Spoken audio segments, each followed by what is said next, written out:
We're seeing Democrat leaders coming out and attacking Jasmine Crockett today. I tell you right now, I would love to see that happen because I would love to pound her and beat her. Y'all, I am so genuinely sorry to do this to you because I know none of us want Marjorie Taylor Greene flooding our screens, but this story is just so insane and dumb and stupid that we have to talk about it. It is just so emblematic of the right-wing hypocrisy and making culture wars out of nothing and saying one thing and then doing the exact opposite. Plus, I like making fun of Marjorie Taylor Greene. I'll admit it. It's a little petty, but I like calling her a bad person, okay? When she's being a bad person. And boy, oh boy, was she being a real bad person to Democratic superstar Jasmine Crockett in this clip I have coming up for you. That you saw some of at the beginning there, right? And we'll break that down before jumping into this other clip I have for you about the same subject, Jasmine Crockett and Tesla, of Ben Shapiro being a total snowflake about the whole situation. But the hypocrisy is just off the charts here, y'all. Like, take a listen to how this call with Marjorie Taylor Greene starts when she's talking about Jasmine Crockett. She also owes an apology to Elon Musk and President Trump for her threat of violence, the threat of domestic terrorism that is being waged against Tesla, Tesla drivers, Tesla employees, and Elon Musk himself. Jasmine Crockett is responsible for that, and that is why I have asked Pam Bondi to investigate Jasmine Crockett and her involvement in domestic terrorism across the United States of America. So that's interesting because Pam Bondi, I think yesterday, put out a statement saying Jasmine Crockett better watch her words,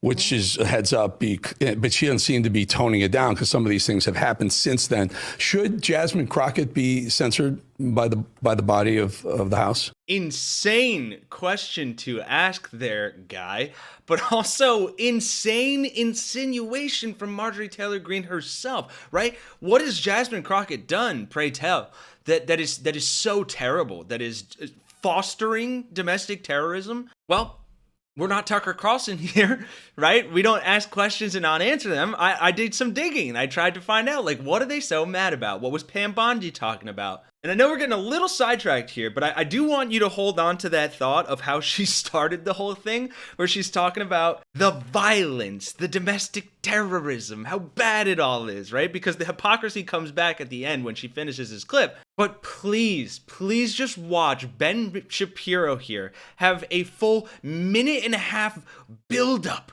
really setting up the drama, the suspense of, like, what Jasmine Crockett did that was so horrible, that's so fostering the T-word, the domestic T-word in America. Check out this absolute dog whistling the right is doing. Jasmine Crockett, who's attempting to drink Alexandria Ocasio-Cortez's milkshake as the most viral left-wing congressional star. She was also on this Tesla takedown mass call. And notice where they are directing their energies. Notice where they're not directing their energies toward the actual elected officials. Like, there's a congressional election next year. They could be directing their energies at Congress, but they're losing because it turns out the Democratic Party is deeply unpopular. They could be directing all of their energies at President Trump, but they know they're getting nowhere with that. So instead, they've decided they're going to attack the private company of a private individual. Now, obviously, I don't mean that Musk isn't a public figure. He certainly is. And Tesla is publicly traded. But none of this has to do with government interventionism. Typically, in a republic, the way that you change policy is through your vote. Even when you're lobbying, the threat is to change votes. The threat is that you're going to do something that is going to change the nature of the electorate, which will then change the nature of the people who are governing you. But that's not what these people are doing. They're literally attempting to pressure a private company so as to pressure the owner of that private company into doing something that they would prefer he not do. It's an amazing thing. Here's Jasmine Crockett, U.S. representative. Okay, setting aside the absolute stupidity of all of that, of the fact that you're saying a representative democracy, a republic works so that you vote for the people to do the things, and then Elon Musk is not voted in and he's ruining Americans' lives. He's not even American at birth. Forget Obama's birth certificate. Let's take a look at his, right? So your entire point there is null and void because he is an unelected person having an effect on the electorate. We're also private citizens. We are allowed to do what we want with our money and not invest in exploding cars. But the absolute insanity of the whole thing there is all that buildup is for this clip of Jasmine Crockett. Watch this. Here's Jasmine Crockett, U.S. representative. I mean, again, these are members of Congress who are actively attempting to foment some of the worst action against an electric vehicle company. I'm going to keep screaming in the halls of Congress. I just need y'all to make sure that y'all keep screaming in the streets. I am truly here for very selfish reasons. Starting with on March 29th, it's my birthday. And all I want to see happen on my birthday is for Elon to be taken down. Yes. That's all she wants on her birthday, is see Elon taken down. These people are, there's something sick about this. How is that sick, Ben? How is that sick? The hashtag is called Tesla Takedown. No one is directly calling for the flame-oning of these cars, right? No one is directly calling for the V word. Sorry, YouTube guidelines. That was the sweetest, most nonchalant call I've ever seen. Like, you guys are such snowflakes. I hate to use their own term, but that's what they are. And then, where does this all come back? Where does this all wrap up here? Well, guess what? Of course it wraps up with Marjorie. Because Marjorie mistoned down the rhetoric, misstopped the V word. She had no problem using this very vitriolic rhetoric that you'll see coming up here when referring to Jasmine Crockett. You know, Eric, I'm one of those that thinks that the best thing we can do is let Jasmine Crockett talk.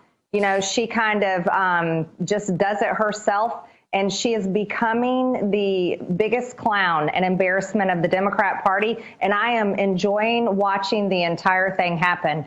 We've seen Jake Sherman come out and attack her today. We're seeing Democrat leaders coming out and attacking Jasmine Crockett today. And that comes from simply letting Jasmine Crockett carry on and on. Why censure her when she is doing this to herself? You know, they want to make her the face and a leader and a potential presidential candidate of the Democrat Party in 2028. I tell you right now, I would love to see that happen, because I would love to pound her and beat her in that election when we move forward and make sure that we win the presidential race in 2028. Now, is this the one you had the thing with when you called her? She called you workout queen or whatever. You called her Mrs. It was about eyelashes? her eyelashes, yeah, which are rather large and thick.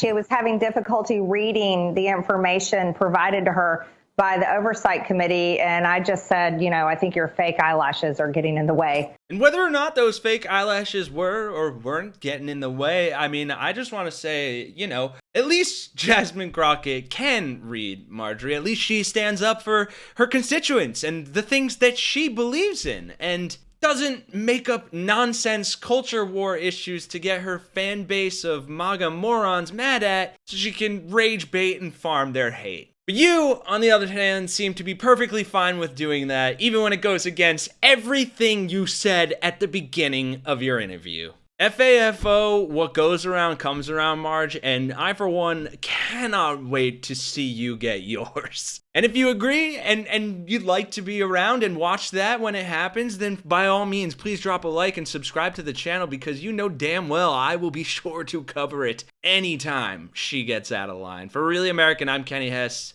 Thanks for watching, folks. I'll see you guys in the next one.